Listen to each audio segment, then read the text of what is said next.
أعوذ بالله من الشيطان الرجيم.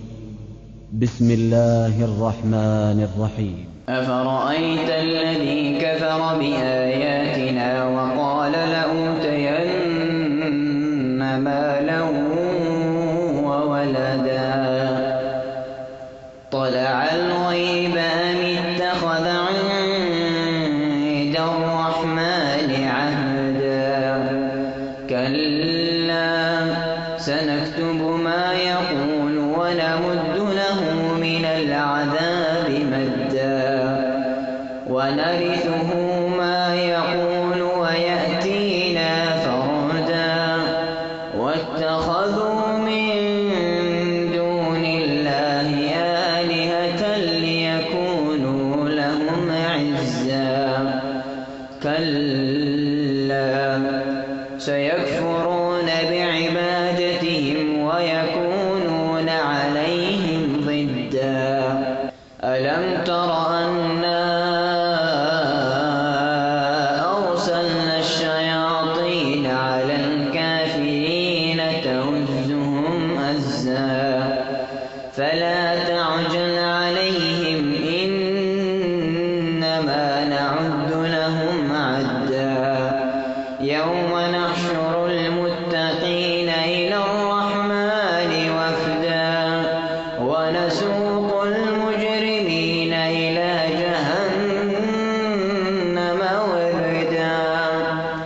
لا يملكون الشفاعة إلا من اتخذ عند الرحمن عهدا وقالوا اتخذ الرحمن ولدا لقد جئتم شيئا إدا تكاد السماوات يتفطرن منه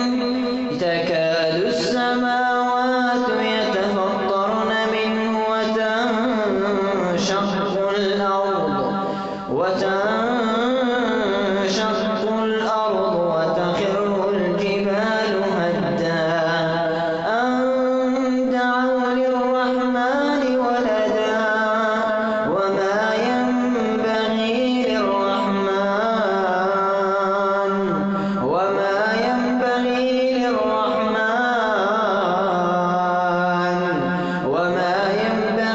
للرحمن أن يتخذ ولدا إن كل من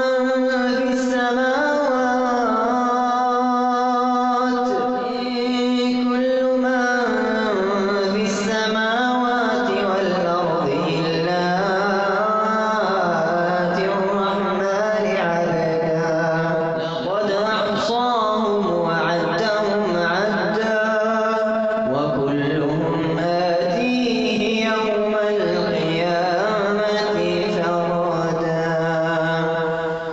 إن الذين آمنوا وعملوا الصالحات سيجعل لهم الرحمن ودا فإنما يسرناه بلسانك لتبشر به المتقين وتنذر به قوما لدا وكم أهلكنا قبلهم من قرن هل تحس منهم من أحد